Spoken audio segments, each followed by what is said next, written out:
Hello दोस्तों, मैं सुरुचि BPSC Gurukul 1 में आपका स्वागत करती हूँ। फ्रेंड्स, आज हम देखेंगे परम आईएएस का टेस्ट सीरीज देखेंगे और ये फुल लेंथ टेस्ट है और टेस्ट नंबर है 10। ठीक है, और ये 17वीं बीपीएससी के लिए है फ्रेंड्स, तो इम्पोर्टेंट है। और मैं आपको बार बार बोलती हूँ फ्रेंड्स कि जितना ज़्यादा अगर टेस्ट देंगे ना एग्जाम में, अगर पीटी निकालना है आपको, प्री निकालना है आपको, तो जितना ज़्यादा टेस्ट दीजिएगा उतने ज़्यादा अच्छा रहेगा। चाहे जहाँ से भी टेस्ट दीजिए, ठीक है, किसी भी क्लासेस का टेस्ट दीजिए। तो टेस्ट के लिए फ्रेंड्स मेरे प्लेलिस्ट में आपको मिल जाएगा। मैं जुनून टेस्ट सीरीज जो एडुटेरिया का है, और आधार टेस्ट सीरीज भी एडुटेरिया का है जो एनसीईआरटी बेस पे था। उसके बाद परफेक्शन आईएएस का टेस्ट करा रहे हैं फ्रेंड्स, एक केजीएस का भी टेस्ट हम कराते हैं और इम्तिहान का भी करवाते हैं फ्रेंड्स। तो इस तरीके से मैं टेस्ट बहुत सारे करवा रही हूँ और आज से परम आईएएस का भी स्टार्ट किए हैं। तो 17वीं बीपीएससी 30 सितंबर को होने वाला है। तो आप टेस्ट अगर दिन में 1 से 2 लगा सके तो लगा सकते हैं, नहीं तो 1 तो पर डे लगाइए, तो आपके लिए काफ़ी हेल्प हो जाएगा। ठीक है, तो चलिए स्टार्ट करते हैं टेस्ट नंबर 10 से क्वेश्चन नंबर 1। और चैनल पे अगर नए हैं तो चैनल को सब्सक्राइब कर लीजिएगा, जो कि बिल्कुल फ्री है, और बेल आइकन दबा दीजिए ताकि जो भी मैं वीडियो डालूँ सबसे पहले आपको नोटिफिकेशन मिल जाए। और हमारा टेलीग्राम भी चैनल है, तो वहाँ पे भी ज्वाइन हो सकते हैं। मैं उसका लिंक डिस्क्रिप्शन बॉक्स में पिन कर दूंगी। ठीक है, तो चलिए स्टार्ट करते हैं पहला क्वेश्चन से।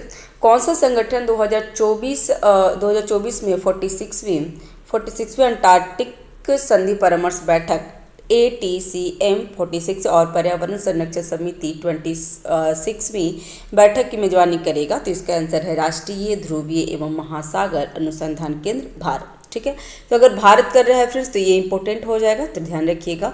और कब से कब होगा? तो 30 मई तक होगा, 20 से 30 मई 2024 तक, और ये कोचीन केरल में होगा। इसका उद्देश्य क्या है? तो पर्यावरण संरक्षण, वैज्ञानिक सहयोग और अंटार्कटिका में सहयोग पर वैश्विक संवाद को सुविधाजनक बनाना है। तो इसका उद्देश्य वही है। ठीक है, चलिए नेक्स्ट है, हाल ही में सुप्रीम कोर्ट बार एसोसिएशन के अध्यक्ष के रूप में किसे चुना है? तो इसका आंसर है सब कपिल सिब्बल। ठीक है, और ये किसका स्थान लेंगे? तो विकास सिंह का स्थान लेंगे, जो वरिष्ठ अधिवक्ता थे उनका जगह लेंगे।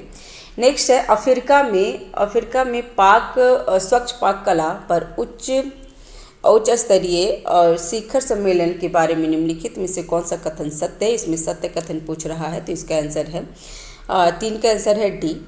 ठीक है, अफ्रीका विकास बैंक और अंतर्राष्ट्रीय एजेंसी ने शिखर सम्मेलन में भाग लिया है, और ये कहाँ हुआ था? तो ये पेरिस में हुआ था। अफ्रीका में स्वच्छ पाक कला पर पहला उच्च स्तरीय शिखर सम्मेलन पेरिस में आयोजित किया था, और इसका उद्देश्य ये है कि 1 अरब से अधिक लोगों को स्वच्छ खाना पकाने की सुविधा उपलब्ध करना, और जिसके पास अभी तक यह सुविधा नहीं है। ठीक है, नेक्स्ट है, एक सेकेंड फ्रेंड्स,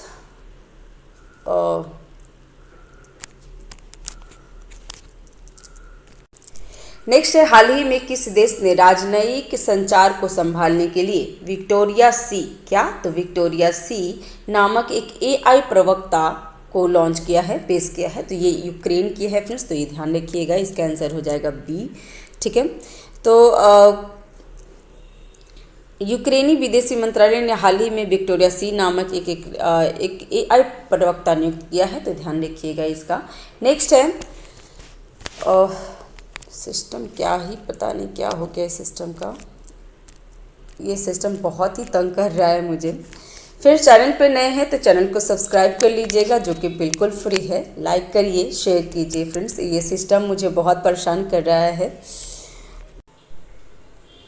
ठीक है फ्रेंड्स, और नेक्स्ट क्वेश्चन, हाल ही में नौसेना उप प्रमुख पद का पदभार किसने ग्रहण किए हैं? तो इसका आंसर हो जाएगा 5 का answer D, vice admiral Krishna Swaminathan किए हैं, तो इसका आंसर है डी। नेक्स्ट है, नेचर सस्टेनेबिलिटी में प्रकाशित कोपनहेगन विश्वविद्यालय के एक हालिया अध्ययन से पता चलता है कि 2019 से 2022 तक भारतीय कृषि भूमि ने लगभग कितने पूर्ण विकसित पेड़ खो दिए हैं? तो इसका आंसर है सी, 5.8 मिलियन। ठीक है, नेक्स्ट है, 2025 में BWF 20वीं जूनियर चैंपियनशिप कहाँ आयोजित की जाएगी? तो ये भारत में की जाएगी फ्रेंड्स, तो एग्जाम ध्यान रखिएगा, जो भारत में होता है ना वो इम्पोर्टेंट हो जाएगा। और ये भारत में कहाँ पे होगा? तो गुवाहाटी में होगा, और इससे पहले 2008 में भी एक बार हुआ था, जो पुणे में हुआ था, तो ये भी ध्यान रखेंगे, हो सकता है कभी क्वेश्चन पूछते।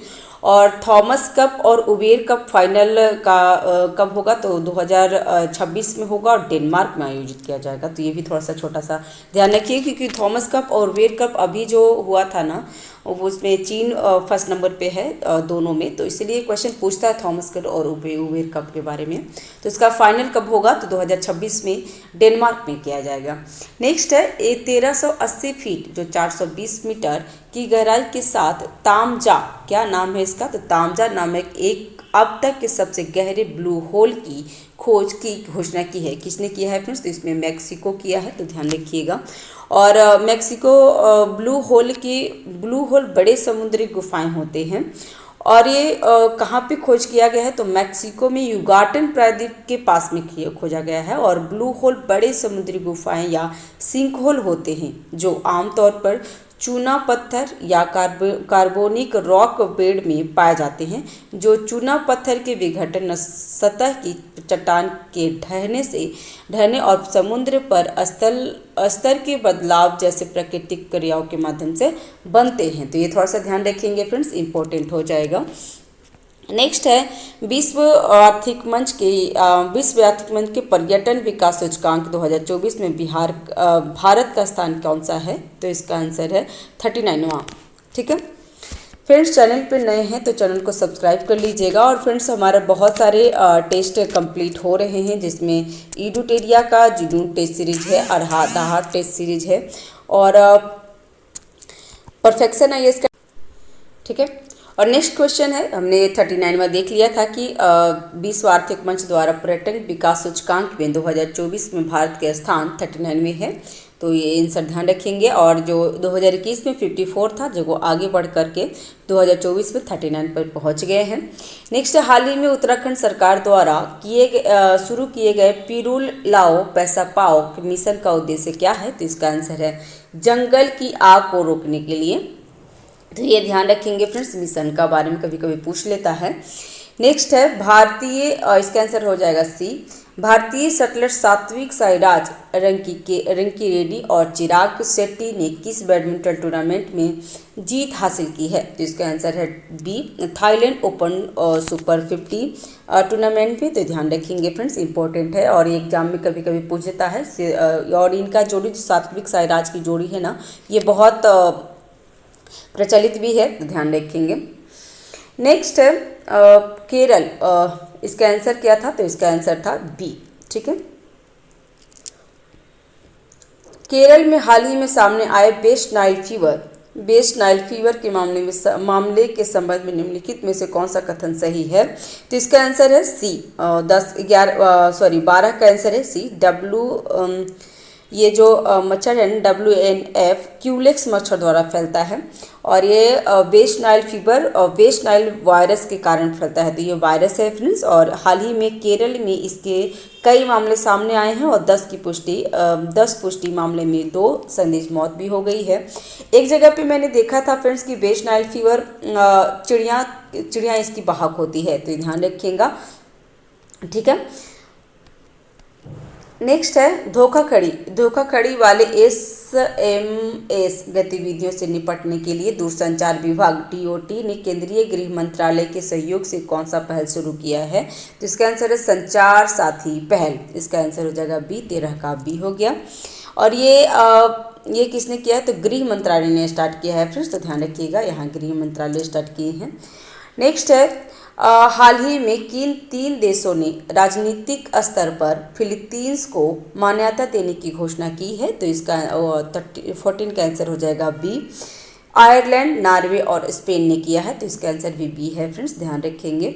और ये ना इम्पोर्टेंट हो जाएगा, क्योंकि अभी जो इजराइल और फिलीपींस में जो हमास का युद्ध हो रहा है ना, तो उसी के बीच में आयरलैंड, नॉर्वे और स्पेन ने फिलीपींस को अपना राज्य घोषित करने के लिए मान्यता दे दिया है।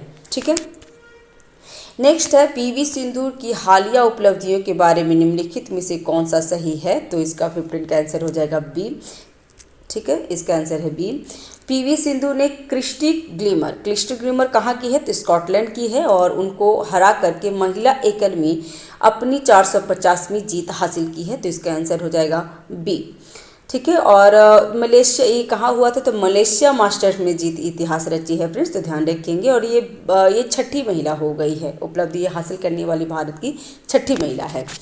नेक्स्ट है Gas Authority of India Limited GAIL ने अपने पहले हरित हाइड्रोजन संयंत्र का उद्घाटन किया है। ये संयंत्र कहाँ स्थित है, तो जयपुर मध्य प्रदेश में है, तो इसका ध्यान रखेंगे, इसका आंसर हो जाएगा बी। नेक्स्ट है इंडिया प्रीमियर लीग 2024 के निम्नलिखित विजेताओं का उनका संबंधित खिताबों को मिलान करें। तो ये जान लीजिएगा फ्रेंड्स कि आईपीएल जो हुआ है ना, उसके बारे में कह रहा एग्जाम में ये पूछता है, तो ध्यान रखेंगे फ्रेंड्स। तो इसका आंसर हो जाएगा ऑरेंज कप किसने जीता है, तो ऑरेंज कप किसे मिला है, तो विराट कोहली को। पर्पल कप हर्षल पटेल को। सुपर 6 ऑफ द इस सीजन किसे मिला है, तो अभिषेक शर्मा को। और सीजन में सबसे ज़्यादा चौके लगाने वाले ट्रेविस हेड हैं, तो इसका आंसर क्या हो जाएगा, तो 17 का आंसर हो जाएगा ए। ठीक है, नेक्स्ट है हाल ही में पेरू के लीमा में, तो ध्यान रखिएगा पेरू की राजधानी लीमा है, तो हाल ही में पेरू के लीमा में विश्व युवा भारोत्तोलन चैंपियनशिप में क्लीन एंड जर्क विश्व रिकॉर्ड के साथ खिताब जीतने वाले भारत के पहले भारोत्तोलक बनकर इतिहास रच दिए हैं। तो कौन किया है फ्रेंड्स, इसका आंसर है बी। ठीक है, ये है ढेंकनाल उड़ीसा के से प्रतिसिमिता भोई। ठीक है, तो ये ध्यान रखिएगा इनके बारे में। इसने कहाँ पे, तो पेरू के लीमा में हो रहा था, भारोत्तोलन था। और ये वह क्लीन एंड जर्क विश्व रिकॉर्ड के साथ खिताब जीतने वाले भारत की पहली भारोत्तोलक बन गई है, और उन्होंने अपने खेल उल्लेखनीय प्रतिभा और समर्पण पर परिचय दिया है, तो ध्यान रखिएगा इसका।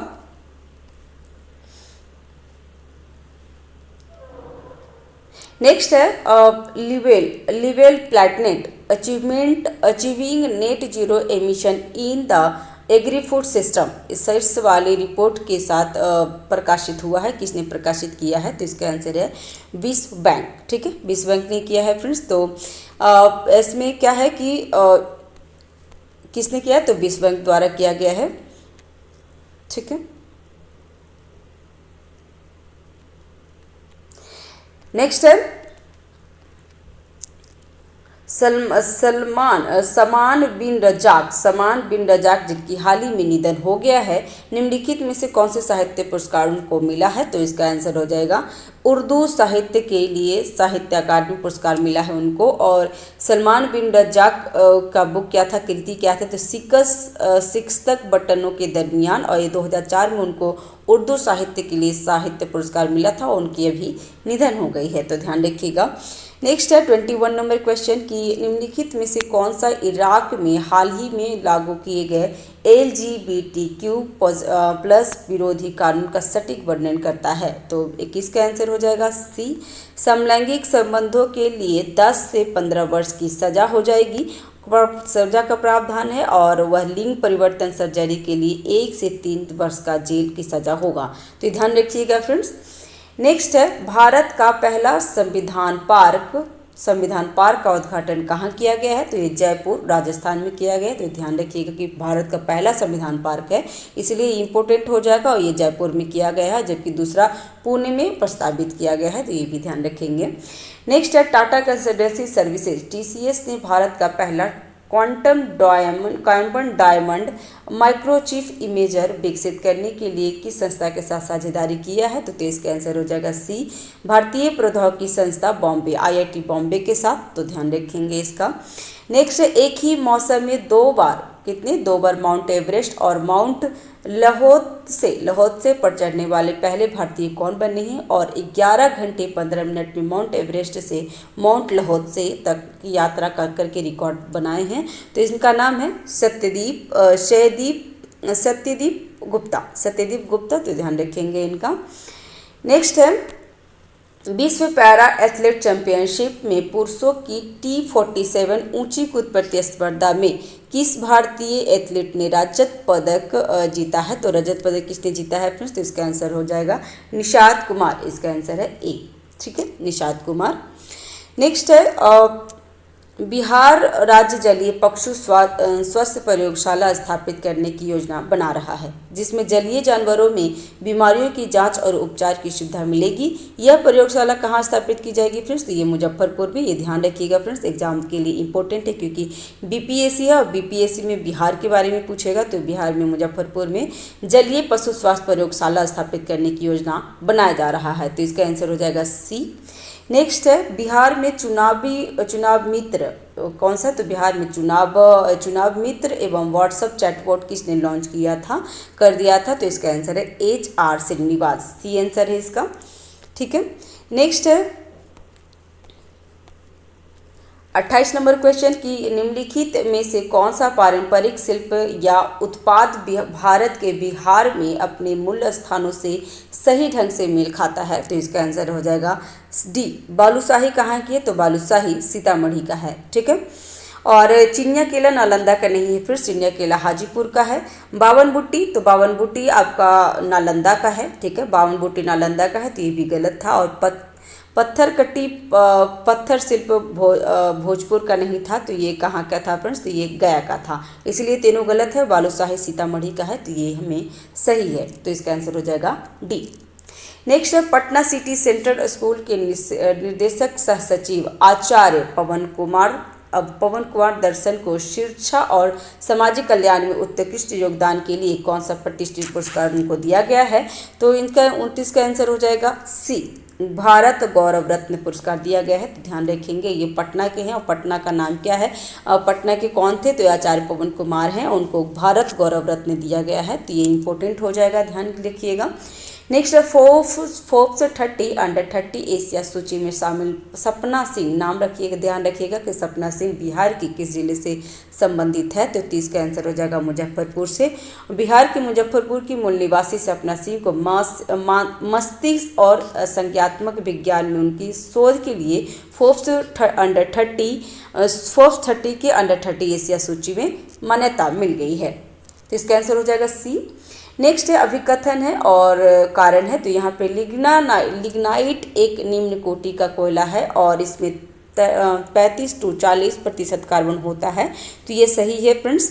ठीक है, और इसका झारखंड सबसे बड़ा लिग्नाइट का सबसे बड़ा उत्पादक देश है, राज्य है। तो ये गलत है फ्रेंड्स, ये कारण गलत है। क्यों? क्योंकि झारखंड नहीं है, तमिलनाडु में लिग्नाइट उत्पादन हुआ है 49.97%, और इसके बाद गुजरात और इसके बाद राजस्थान है, तो ना कि झारखंड है, इसीलिए दूसरा गलत हो गया। तो अभिकथन सही है, कारण गलत है। तो इसका आंसर क्या हो जाएगा? इसका आंसर हो जाएगा सी। 32 का आंसर हो जाए। 32 का क्वेश्चन है, निम्नलिखित में से कौन सी फसलें अधिकतर निर्वाह खेती के अंतर्गत उगाई जाती है? तो इसका आंसर हो जाएगा 32 का मोटे अनाज। निर्वाह खेती आत्मनिर्भर खेती होती है, जिसमें किसान और अपने परिवार के भरण पोषण के लिए पर्याप्त भोजन पैदा करने की ध्यान केंद्रित करते हैं, और निर्वाह खेती के तहत ज़्यादातर बाजरा और चावल उगाया जाता है, जो मोटे अनाज में आता है। मोटे अनाज और चावल है, तो ध्यान रखिएगा, इसका आंसर हो जाएगा ए। नेक्स्ट है, अभिकथन है और यहाँ पे कारण दिया हुआ है। तो गंगा के मैदान में पश्चिम से उत्तर पश्चिम की ओर जाने पे मानसून वर्षा कम हो जाती है। तो ये बिल्कुल सही है फ्रेंड्स। और गंगा के मैदान में ऊपर जाने पर नमी वाली मानसून हवाएं अधिक तेज हो जाती है। तो ये गलत है फ्रेंड्स, कारण इसका गलत है। ठीक है, कारण में है कि वर्षा, यहाँ पे 3 तो सही था, क्योंकि इसका आंसर हो जाएगा सी। ठीक है, जिसमें वर्षा वास्तव में गंगा के मैदान की पश्चिम और उत्तर पश्चिम की ओर जाते हैं तो कम हो जाता है, क्योंकि वर्षा में कमी मानसून हवाओं के ऊपर की ओर जाने के कारण नहीं होता है, इसीलिए कारण इसका गलत था और कथन सही है। तो इसका आंसर हो जाएगा सी। नेक्स्ट, निम्नलिखित में से कौन सी तटीय अपरदनकारी विशेषताएं हैं? तो इसका आंसर हो जाएगा निशान, समुद्र आर्क और टीला। इसका आंसर क्या हो जाएगा? तो 34 का आंसर हो जाएगा ए, 1, 2, 3। और नॉट चट्टान और समुद्री मेहराब तटीय कटाव की विशेषता है, जबकि हुक या स्प्रिट या सैंडल पिक एक निक्षेपण भू आकृति है, जो उस स्थान पर विकसित होता है जहां पुनः प्रवेश हो जाता है। तो इसका आंसर क्या हो जाएगा? इसका आंसर है ए, इसमें सही उत्तर चुनना था।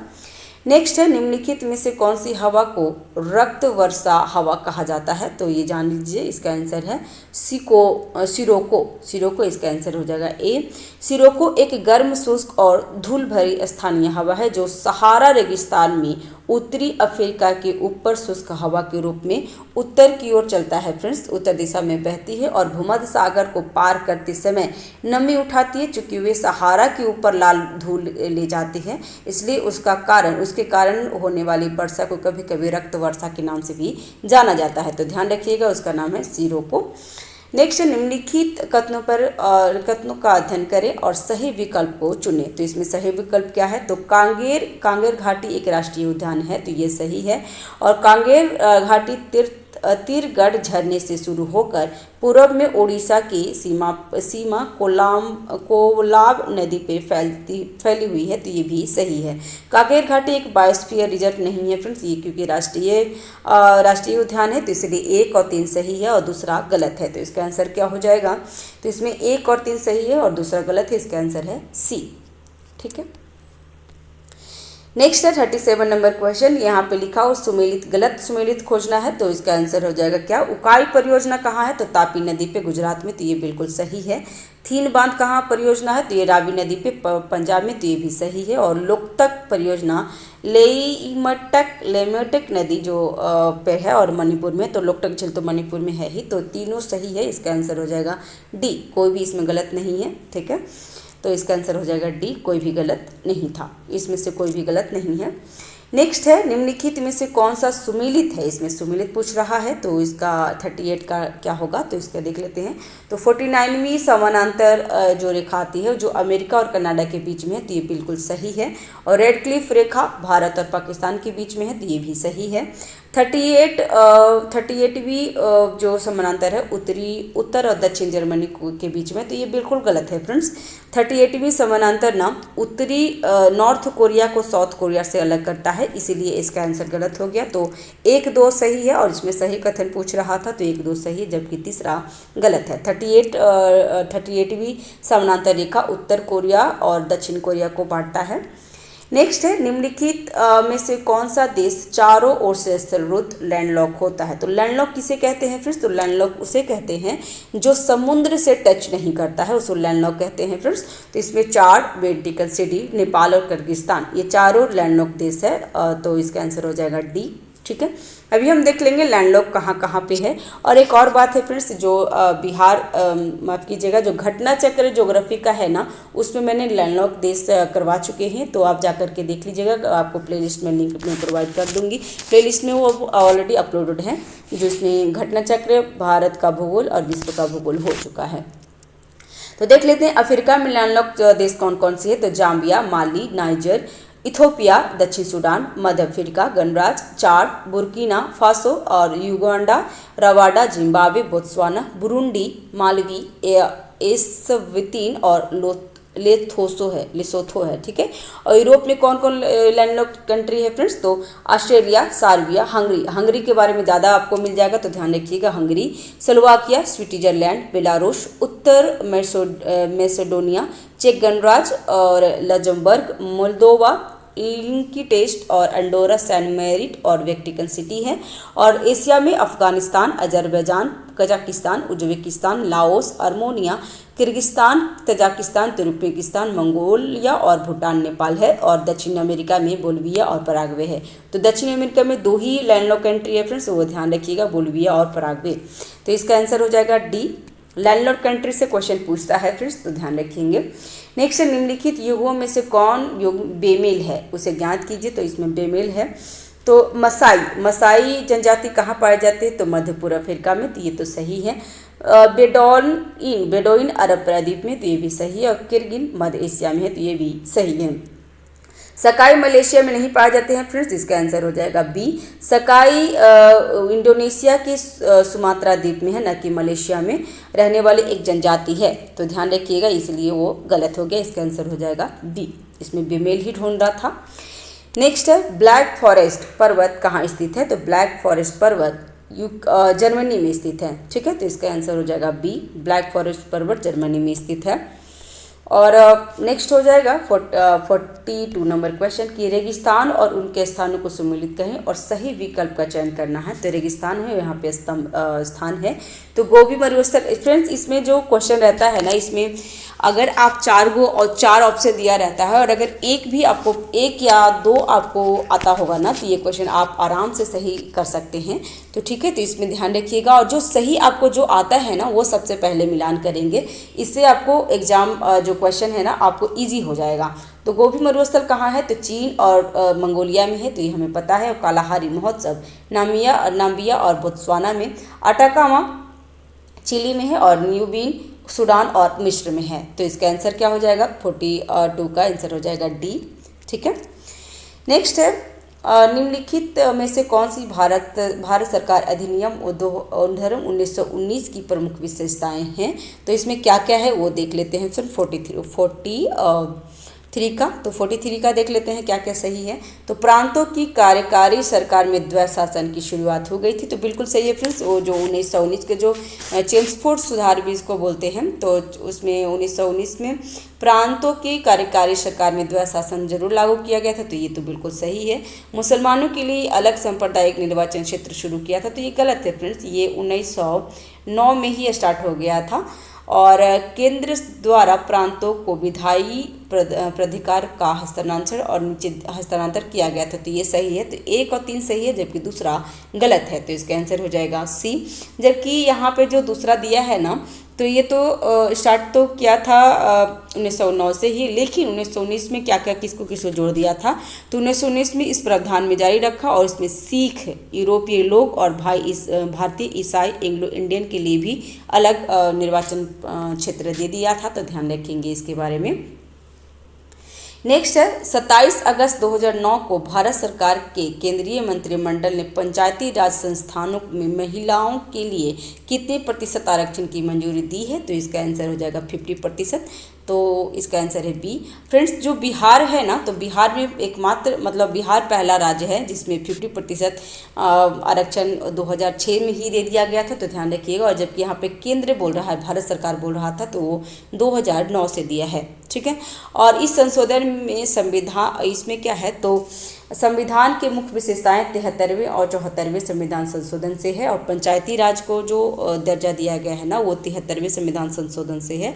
इस संशोधन ने संविधान में 2 नए भाग जोड़े थे, अर्थात भाग 9 जिसका शीर्ष था पंचायतें, जो 73वें संविधान संशोधन द्वारा जोड़ा गया था, और भाग 9A जिसका शीर्ष था नगरपालिका, जो 74वें संविधान संशोधन द्वारा जोड़ा गया था। तो ये भी ध्यान रखेंगे, इंपॉर्टेंट है फ्रेंड्स, एग्जाम में बहुत बार पूछता है।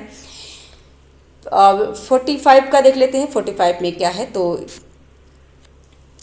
संविधान की 10वीं अनुसूची में क्या शामिल है? तो 10वीं अनुसूची में दल बदल के आधार पर अयोग्यता को प्रावधान किया गया है। ये फ्रेंड्स अगर आप PYQ करेंगे ना पॉलिटी का, तो इसमें बहुत बार आपको एग्जाम में आ जाएगा कि संविधान की 10वीं अनुसूची दल बदल के लिए है, तो इसका आंसर हो जाएगा डी। और हम लोग देख लेते हैं फ्रेंड्स, इसमें 10 हमारे पास कितनी 12 अनुसूची है, तो कौन कौन है इसमें शॉर्ट में जल्दी देख लेते हैं, क्योंकि ये अनुसूची से एग्जाम में 1 क्वेश्चन रहते हैं। ठीक है, तो अनुसूची 1 में क्या था, तो इसमें राज्यों और केंद्र शासित प्रदेशों के नाम शामिल हैं और राज्यों का क्षेत्र का ये अधिकार क्षेत्र भी इसमें शामिल है। दूसरा में क्या है, तो भारतीय संविधान की दूसरी अनुसूची में भत्ते, विशेषाधिकार, परिलब्धियां से संबंधित प्रावधान हैं, जिसमें भारत के राष्ट्रपति, भारतीय राज्य के राज्यपाल, लोकसभा अध्यक्ष व लोकसभा उपाध्यक्ष, राज्यसभा के सभापति एवं राज्यसभा के उपसभापति, भारतीय राज्यों की विधान सभाओं के अध्यक्ष और उपाध्यक्ष, भारतीय राज्यों के विधान परिषदों के अध्यक्ष और उपाध्यक्ष, सर्वोच्च न्यायालय के न्यायाधीश, उच्च न्यायालय के न्यायाधीश और भारत के नियंत्रण एवं महालेखा परीक्षा आदि हैं इसमें सम्मिलित।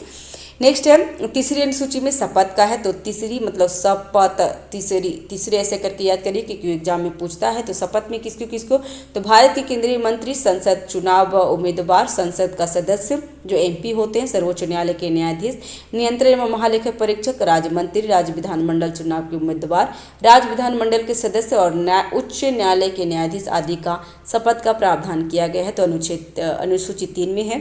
अनुसूची 4 में है राज्यसभा में राज्य और केंद्र शासित प्रदेशों की सीटों का आवंटन किया गया है। तो ये भी एग्जाम में ध्यान रखिएगा। नेक्स्ट है 5वीं अनुसूची में, तो इसमें अनुसूचित क्षेत्रों और अनुसूचित जनजाति के प्रशासन और नियंत्रण के संबंध में प्रावधान है। वो ना 69वें एग्जाम में 69वें बीपीएससी में भी पूछ लिया था 5वीं अनुसूची के बारे में। 6ठी अनुसूची के बारे में बहुत बार पूछता है। तो 6ठी अनुसूची में इसमें असम, मेघालय, त्रिपुरा और मिजोरम राज्य के जनजातीय क्षेत्रों के प्रशासन के संबंध में प्रावधान है। तो उसमें ना मिजोरम के जगह पे मणिपुर दे देता है, तो ये गलत हो जाता है हमेशा। तो ये ध्यान रखिएगा, 6ठी अनुसूची में 4 जगह है, असम, मेघालय, त्रिपुरा और मिजोरम। 7वीं में है, 7वीं अनुसूची में 3 विधायी सूची होती है, जिसमें राज्य हो गया, संघ होगा और समवर्ती सूची है, तो ध्यान रखिएगा। और 8वीं अनुसूची में भाषा है। 9वीं अनुसूची में भूमि जो है भूमि का है, यह भूमि सुधार और जमींदारी प्रथा उन्मूलन की संविधान संबंधित है। और इसे कब जोड़ा गया था? तो इसे प्रथम संविधान संशोधन अधिनियम 1951 द्वारा 9वीं अनुसूची को शामिल किया गया है। और मौलिक अधिकारों के उल्लंघन के आधार पर न्यायिक जांच से बचने के लिए जोड़ा गया था। 10वीं अनुसूची में दल बदल है, जो अभी हमने जस्ट देख लिए हैं। और यह अनुसूची 1985 में 52वें संविधान संशोधन अधिनियम द्वारा दल बदल विरोधी कानून को नाम से जाना जाता है। तो ये कब जोड़ा गया था? तो 1952 में तो जोड़ा गया। 1958 में 52वें संविधान संशोधन द्वारा दल बदल को जोड़ा गया था। और 11वीं अनुसूची में क्या है? तो पंचायतों के बारे में है, जिसमें 29 विषय है। और 12वीं अनुसूची में किसके लिए है फ्रेंड्स? तो 12वीं अनुसूची में नगर पालिका को है, जो 74वें संविधान संशोधन द्वारा जोड़ा गया है। और उसमें टोटल 18 विषय हैं। तो ये हमने पूरा अनुसूची देख ली है, एग्जाम के लिए काफ़ी इंपॉर्टेंट है, तो आप जरूर ध्यान रखिएगा। नेक्स्ट है, एक अंतर्राज्यीय परिषद की स्थापना किसके द्वारा की जाती है? तो ये इसका आंसर हो जाएगा राष्ट्रपति द्वारा। अंतर्राज्यीय परिषद की स्थापना राष्ट्रपति द्वारा की जाती है। और अंतर्राज्यीय परिषद एक गैर अस्थायी संवैधानिक निकाय है, जिसे भारत के संविधान के अनुच्छेद 263, ध्यान रखिएगा, 263 के प्रावधानों के आधार पर राष्ट्रपति के आदेश पर स्थापित किया जाता है। तो ठीक है, ध्यान रखिएगा, गैर अस्थायी संवैधानिक निकाय है। इसका आंसर हो जाएगा बी। नेक्स्ट है, भारत का संविधान किस आयु तक के बच्चों के लिए निःशुल्क और अनिवार्य शिक्षा को मान्यता देता है? तो इसका आंसर है बी, 14 वर्ष के लिए।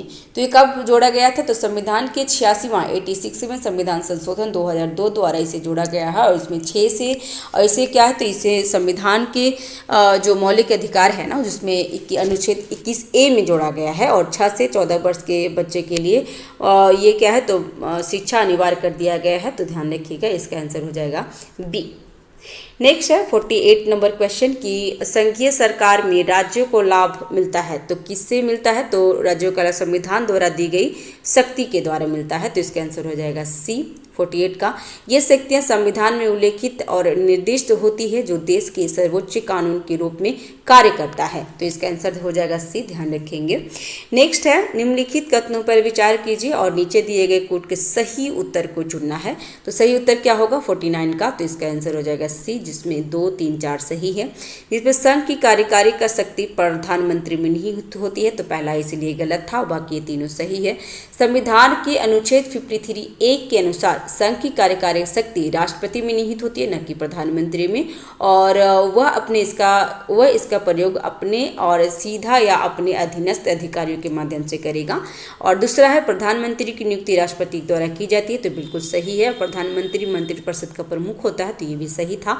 और प्रधानमंत्री को अपनी नियुक्ति के समय संसद के किसी भी सदन का सदस्य होना अनिवार्य नहीं है, तो ये भी सही है। लेकिन हाँ, उसे 6 महीने के अंदर किसी न किसी का सदस्य होना जरूरी हो जाता है। तो ध्यान रखिएगा, इसका आंसर हो जाएगा 49 का सी। 50 का क्वेश्चन है कि भारत के राष्ट्रपति भारतीय संविधान के अनुच्छेद 87 के तहत संसद को संबोधित करते हैं। तो इसके लिए आंसर है संसद के दोनों सदनों का एक साथ एकत्रित होना। ठीक है, तो इसका आंसर हो जाएगा डी। नेक्स्ट है, निम्नलिखित में से कौन सा विषय सर्वोच्च न्यायालय और उच्च न्यायालय के सामान्य क्षेत्राधिकार के अंतर्गत आता है? तो इसका 51 का आंसर हो जाएगा सी, मौलिक अधिकार का संरक्षण। इसके बारे में अच्छे से पढ़ लेते हैं फ्रेंड्स। तो मौलिक अधिकार के संरक्षण के से संबंधित मामले सर्वोच्च न्यायालय और उच्च न्यायालय के समान अधिकार हैं, जिसमें सर्वोच्च न्यायालय क्या करता है तो अनुच्छेद 32 के तहत और उच्च न्यायालय अनुच्छेद 226 के तहत भारत के संविधान के भाग 3 मौलिक अधिकार द्वारा प्रदत्त किसी भी अधिकार के प्रवर्तन के लिए रीट जारी कर जाता है। और सर्वोच्च न्यायालय को भारत के संविधान का संरक्षण भी कहा जाता है। तो ये ध्यान रखिएगा, इसका आंसर हो जाएगा सी। ठीक है, नेक्स्ट है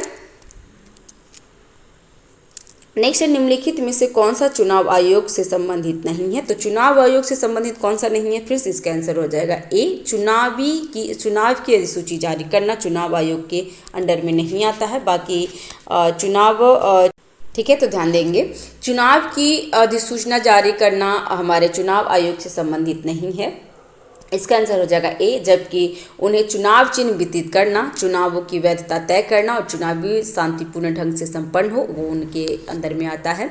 लोकसभा चुनाव की अधिसूची जारी करने का चुनाव आयोग का काम नहीं है। लोकसभा और राज्यसभा के चुनाव के लिए अधिसूचना जारी करना राष्ट्रपति द्वारा की जाती है, जबकि विधानसभा और विधान परिषदों के चुनाव के लिए अधिसूची जारी करना राज्यपाल द्वारा की जाती है। तो ध्यान रखेंगे फ्रेंड्स। नेक्स्ट है विज्ञानेश्वर की प्रसिद्ध पुस्तक मिताक्षरा किससे संबंधित है। तो ये हिंदू न्यायशास्त्र है, ध्यान रखिएगा, इसका आंसर हो जाएगा सी।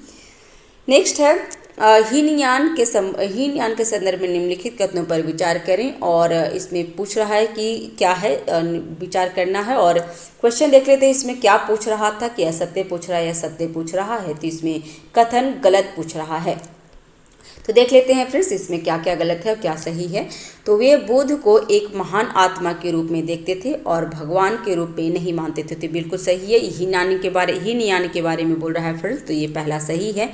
वे भक्ति और मूर्ति पूजा में विश्वास करते थे, तो ये गलत है फ्रेंड्स, हीनयान नहीं करते थे, ये भक्ति और मूर्ति पूजा में महायान विश्वास करते थे।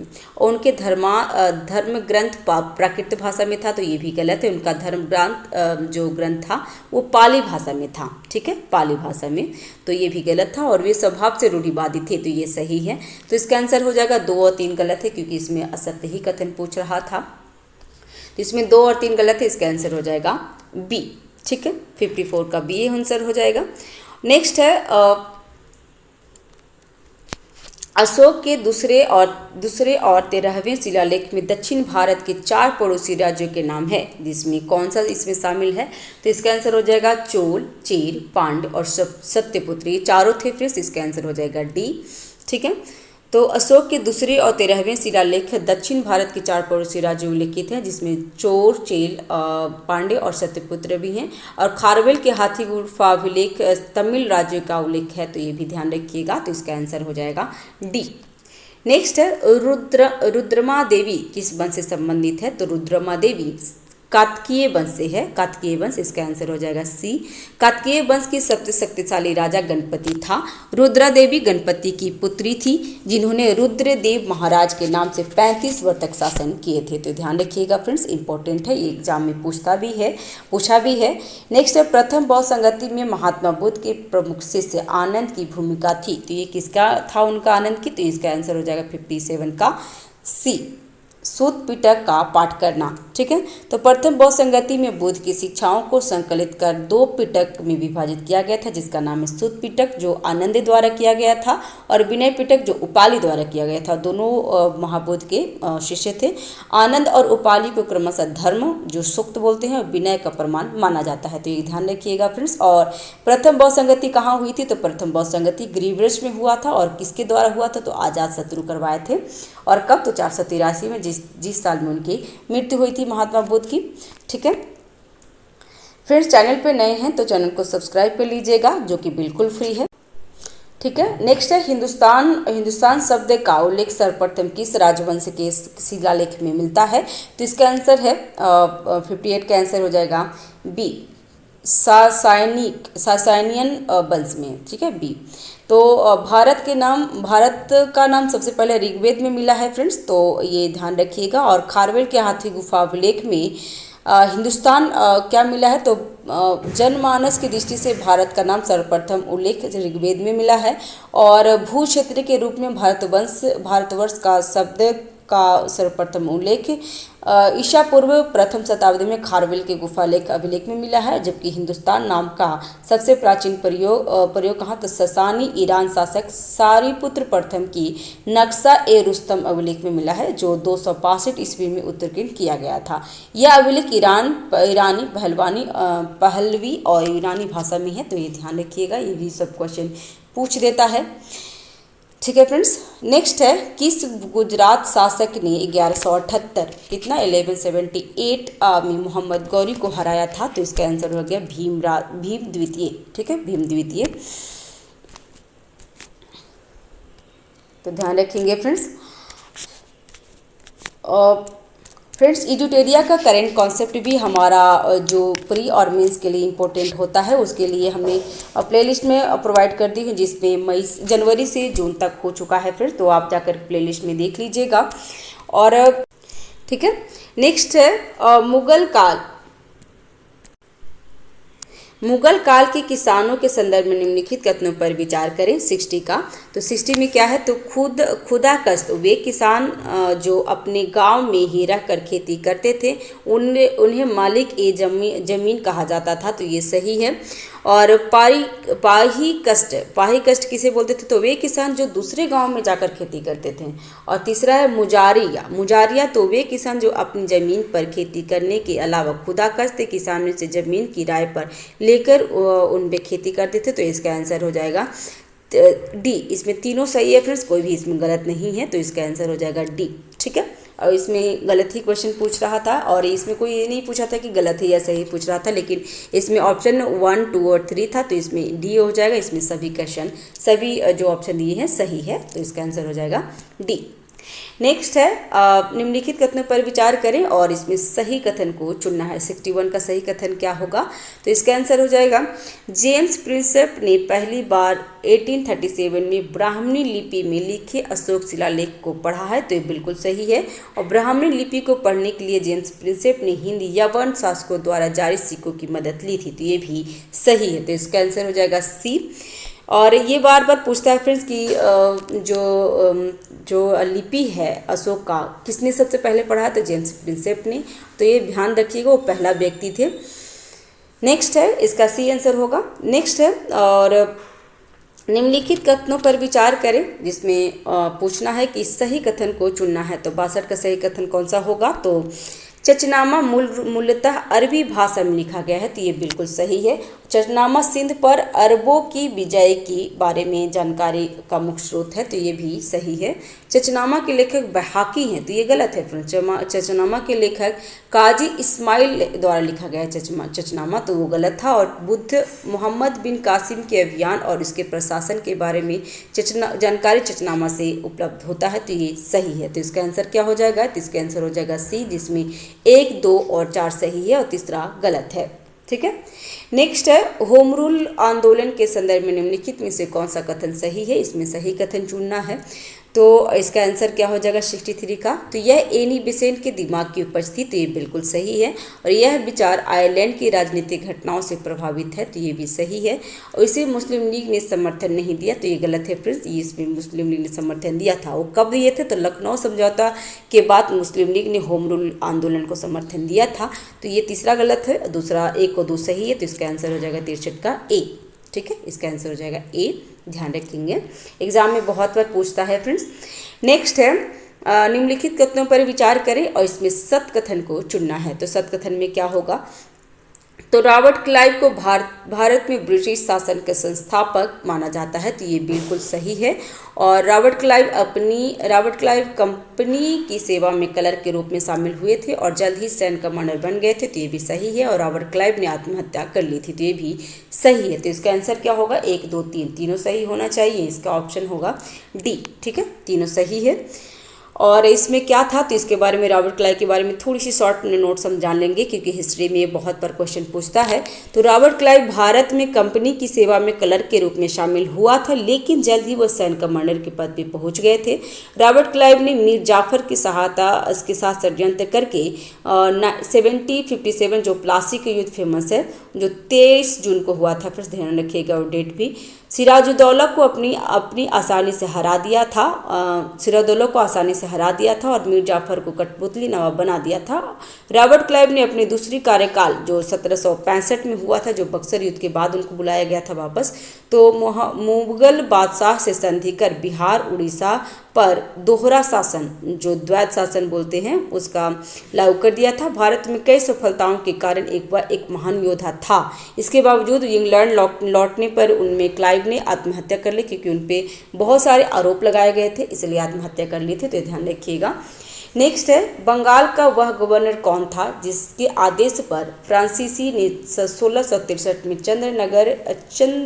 चंदननगर में कारखाना स्थापित कर दिए थे। तो 65 का आंसर हो जाएगा ए, शाइस्ता खां। ठीक है। 1673 में बंगाल के गवर्नर शाइस्ता खां की अनुमति से चंदननगर में एक कारखाना स्थापित किया गया था और 17वीं शताब्दी के अंत तक पटना, ढाका, कासिम बाजार और बालासोर में फ्रांसीसी कारखाने स्थापित हो गए थे। तो ध्यान रखिएगा इसका। नेक्स्ट है, प्रथम आंग्ल सिख युद्ध के संदर्भ में निम्नलिखित कथनों पर विचार करें और इसमें गलत कथन को चुनना है। पहले क्वेश्चन देख लेंगे फ्रेंड्स, और इसमें क्या पूछ रहा है यही पहले देख लेंगे। तो इसमें गलत कथन को पूछना था 66 का, तो इसका देख लेते हैं क्या है। तो प्रथम आंग्ल संघर्ष के समय लॉर्ड हार्डिंग भारत के जो गवर्नर जनरल थे, तो ये सही है फ्रेंड्स। और ये कब हुआ था? तो प्रथम आंग्ल सिख युद्ध 1845 से 46 के बीच में हुआ था। प्रथम आंग्ल सिख युद्ध के बाद अंग्रेज और सिखों के बीच लाहौर की संधि हुई थी, तो ये भी सही है, लाहौर की संधि हुई थी। और उस टाइम लाहौर की संधि हुई थी 1846 में। नेक्स्ट, लाहौर की संधि के अनुसार सिखों ने सतलुज नदी और दक्षिण का सारा क्षेत्र अंग्रेज को सौंप दिया था, तो ये भी सही है। और लाहौर की संधि के बदले में अंग्रेजों ने दिलीप सिंह को महाराजा और लाल सिंह को वजीर स्वीकार कर लिया था, तो ये भी सही है। तो इसका आंसर क्या होगा? 66 का आंसर हो जाएगा डी। इसमें तीनों सही है। अगर इसमें चारों ऑप्शन होगा, एक में होता तो इसमें सब हो जाता। तो 1, 2, 3 और 4 चारों सही है, तो इसका आंसर हो जाएगा डी। नेक्स्ट है, कांग्रेस से पहले राष्ट्रवादी संगठनों में सबसे महत्वपूर्ण था इंडियन एसोसिएशन, इसका मुख्यालय कहाँ है? तो इसका इंडियन एसोसिएशन का मुख्यालय कलकत्ता में है। ठीक है। और इंडियन एसोसिएशन का मुख्यालय कलकत्ता में था, इसका आंसर हो गया सी। सुरेंद्र नाथ बनर्जी और आनंद मोहन बोस के नेतृत्व में बंगाल की युवा राष्ट्रवादियों ने जुलाई 1876 में इंडियन एसोसिएशन की नींव रखी थी। और इस एसोसिएशन का मुख्य उद्देश्य क्या था? तो राजनीतिक सवालों पर भारतीय जनता को एकजुट करना था। ठीक है, तो ध्यान रखेंगे। नेक्स्ट है, निम्नलिखित में से किस क्षेत्र में हम राजा राम मोहन राय की बहस, वकालत और कार्य पा सकते हैं? तो इसका आंसर हो जाएगा डी, जिसमें महिलाओं की स्थिति, निम्न जाति की स्थिति और ब्रिटिश धन की निकासी नीति भी शामिल है। ऐसे तो ब्रिटिश धन की निकासी के लिए दादा भाई नौरोजी के माना जाता है, लेकिन इन्होंने भी एक अनुमान लगाए थे। राजा राम मोहन राय उनका पहले लोगों में से राजा राम मोहन राय उन पहले लोगों में से थे जिन्होंने अनुमान लगाने की कोशिश की थी कि भारत के धन बाहर ले जाया जाता है और वो कहाँ गायब हो जाता है, उनको पता नहीं। और राजा राम मोहन राय ने जाति प्रथा, जाति व्यवस्था, अस्पृश्यता, अंधविश्वास और नशीली दवाओं के उपयोग के खिलाफ अभियान चलाएं। उन्होंने बाल विवाह, बहु विवाह, महिला की निरक्षरता और विधवाओं की दयनीयता की स्थिति पर हमला किया और उन्हें तर्क और आधुनिक दयनीयता की स्थिति पर हमला किया है। ठीक है, तो ये ध्यान रखिएगा। और राजा राम मोहन राय को राजा की उपाधि कौन दिए थे? तो ये बहुत बार क्वेश्चन पूछता है, तो ये ध्यान रखिएगा। राजा राम मोहन राय को राजा की उपाधि अकबर द्वितीय के द्वारा दिया गया था। ठीक है, ये ध्यान रखेंगे फ्रेंड्स। ये बहुत बार पूछता है कि राजा राम मोहन राय की, और राजा राम मोहन राय कब गए थे, तो उनकी मृत्यु कहाँ हुई है फ्रेंड्स? तो ये भी क्वेश्चन बार बार पूछता है, आपको 67 में ही पूछा था। तो ये आप मुझे कमेंट बॉक्स में बताइएगा कि राजा राम मोहन की समाधि स्थल कहाँ है, मतलब उनके कहाँ मृत्यु हो गई है, तो ये ध्यान रखेंगे। नेक्स्ट क्वेश्चन है, निम्नलिखित में से कौन से कथन उन नेताओं और समाचार पत्रों के संदर्भ में सही है जिनसे वे जुड़े हुए थे। तो इसका आंसर क्या हो जाएगा, विष्णु शास्त्री चिपलूकर निबंध माला और केसरी से जुड़े हुए थे, तो ये सही है फ्रेंड्स। और युगांतर पत्रिका से जुड़े हुए थे कौन, तो युगांतर शिशिर कुमार घोष युगांतर पत्रिका से जुड़े हुए थे, तो ये बिल्कुल गलत है। और श्यामजी कृष्ण वर्मा एक भारतीय समाजशास्त्री थे, तो ये सही है फ्रेंड्स। और महात्मा गांधी ने अंग्रेजी में यंग इंडिया और हिंदी में हरिजन प्रकाशन किए थे, तो ये गलत है फ्रेंड्स। हिंदी में हरिजन नहीं किए थे, ये इंग्लिश में ही था हरिजन प्रकाशित हुआ था। तो इसमें एक और 3 सही है, जबकि 2 और 4 गलत है। ठीक है, तो इसका आंसर क्या हो जाएगा, इसका आंसर हो जाएगा, यहाँ पे देख लेते हैं, तो इसका आंसर हो जाएगा ए, 1 और 3 सही। इसमें सही कथन पूछ रहा था। ठीक है, युगांतर पत्रिका 1906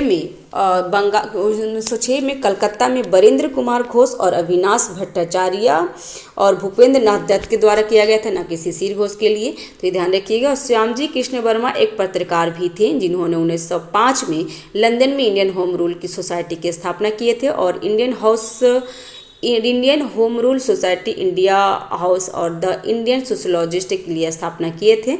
यंग इंडिया 1919 से 1931 तक मोहनदास करमचंद गांधी द्वारा प्रकाशित किया गया था, जो अंग्रेजी में था। और जो हरिजन पत्रिका कब किए गए थे, तो 1933 में भी अंग्रेजी में था, ना कि हिंदी में था, इसलिए पहला और तीसरा गलत हो गया था, तो इसको ध्यान रखेंगे। नेक्स्ट है, निम्नलिखित कथनों पर विचार करें, और इसमें पूछ रहा है कि सही कथन को चुनना है। तो सही कथन कौन से होंगे फ्रेंड्स, तो इसका आंसर हो जाएगा, गोपाल कृष्ण गोखले भारत में निःशुल्क और अनिवार्य प्राथमिक शिक्षा के समर्थक थे, तो ये सही है फ्रेंड्स। राष्ट्रीय शिक्षा परिषद का गठन ब्रिटिश सरकार द्वारा भारतीय शिक्षा को और अधिक अंग्रेजीकृत करने तथा छात्रों को बढ़ते राजनीतिक राष्ट्रवाद से बचाने के लिए किया गया था, तो ये गलत है फ्रेंड्स। पहला सही है, दूसरा गलत है। इसका आंसर हो जाएगा ए। गोपाल कृष्ण गोखले ने स्वतंत्रता से पहले अनिवार्य और निःशुल्क शिक्षा के अधिकार की मांग की थी। ठीक है, और राष्ट्रीय शिक्षा परिषद बंगाल एक संगठन था जिसका स्थापना 1906 में सतीश चंद्र मुखर्जी और अन्य भारतीय राष्ट्रवादी द्वारा बंगाल में स्वदेशी औद्योगिकरण आंदोलन के एक भाग के रूप में विज्ञान और प्रौद्योगिकी को बढ़ावा देने के लिए की गई थी, तो इसका आंसर हो जाएगा ए। ठीक है फ्रेंड्स, चैनल पे अगर नए हैं तो चैनल को सब्सक्राइब कर लीजिएगा, जो कि बिल्कुल फ्री है। लाइक करिए फ्रेंड्स, शेयर कीजिए। कोई भी त्रुटि रहती है तो कमेंट बॉक्स में आप हमें बता सकते हैं। तो फ्रेंड्स, इसमें मेरा सिस्टम बहुत बार हैंग हो जाता है, नहीं समझ में आता, इसीलिए मुझे बात। ठीक है फ्रेंड्स, और ये 70 नंबर क्वेश्चन में देख लेते हैं कि निम्नलिखित कथनों पर विचार करें, और इसमें सही कथन को चुनना था।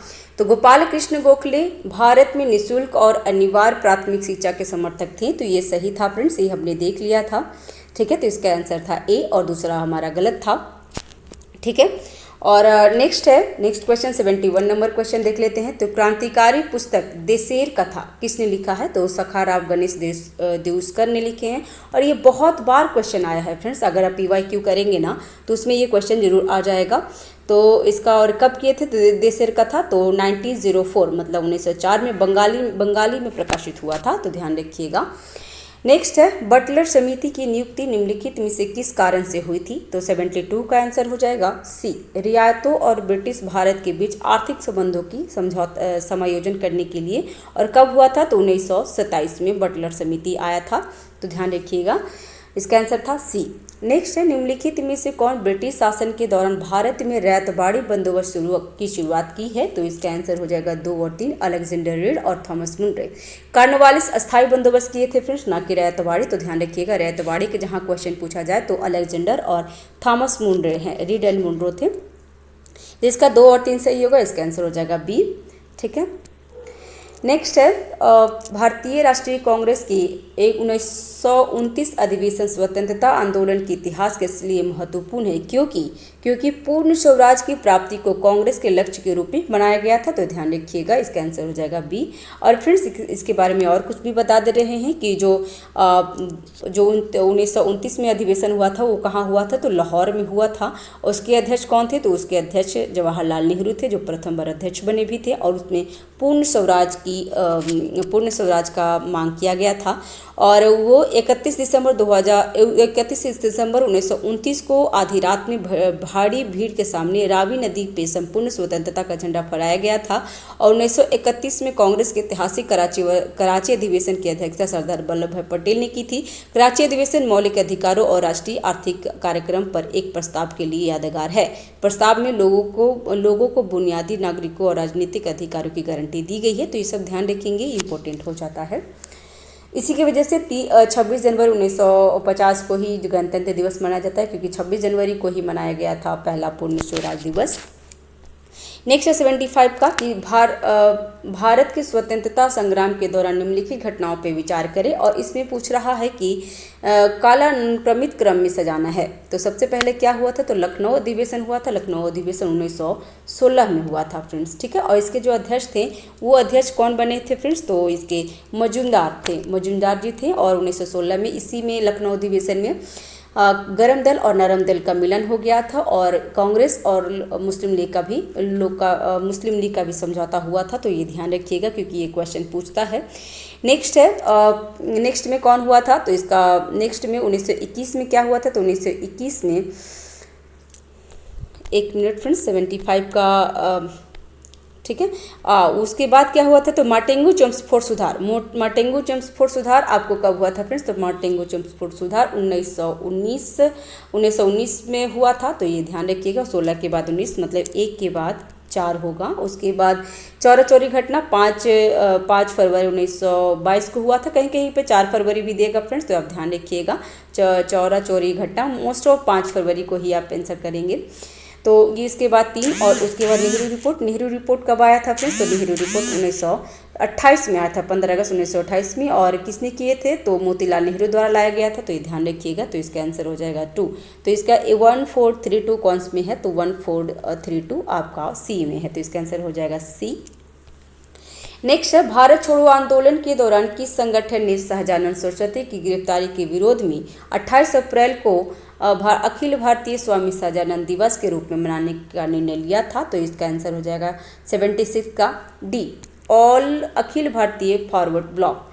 तो भारत छोड़ो आंदोलन के दौरान स्वामी सहजानंद सरस्वती की गिरफ्तारी की खबर सुनकर सुभाष चंद्र बोस और Lord all India forward block ने ब्रिटिश राज्य द्वारा उनकी कैद के विरोध में 28 अप्रैल को अखिल भारतीय स्वामी सहजानंद दिवस के रूप में मनाने का फैसला लिया था। स्वामी सहजानंद सरस्वती 1937 से 1938 में बिहार के बकासत आंदोलन का भी आयोजन किए थे। और बकासत का अर्थ क्या होता है, तो अर्थ होता है स्वयं की खेती। यह आंदोलन जमींदारों के खिलाफ बकासत भूमि के किराएदारों को बेदखल करने के खिलाफ में किया गया था। इसके कारण बिहार काश्तकारी अधिनियम और बकासत भूमि पारित हुआ था। तो ये भी ध्यान रखेंगे, इंपॉर्टेंट है, बार बार पूछता है बकासत भूमि के बारे में। तो इसका आंसर क्या, इसका आंसर डी था। नेक्स्ट है निम्नलिखित में से कौन सी शर्त 1798 में लॉर्ड वेस्ली द्वारा तैयार की गई थी, सहायक संधि की शर्त नहीं है। इसमें कौन सी शर्त नहीं था, तो इसका 70 का आंसर हो जाएगा सी, सहयोगी देश को ब्रिटिश सैन्य टुकड़ियां के रखने के लिए संसाधन उपलब्ध कराने की छूट दी गई थी। तो गलत है, अपनी छूट नहीं दी गई थी, उन पे इनफैक्ट थोप दिया गया था। तो इसलिए वो गलत हो गया था। जबकि क्या क्या सही है, तो ब्रिटिश अपने सहयोगी को बाहरी और आंतरिक खतरों से बचाना चाहते थे। ब्रिटिश भारतीय सशस्त्र टुकड़ी मित्र राष्ट्रों के क्षेत्र में तैनात रखेगी। तो ये सही है।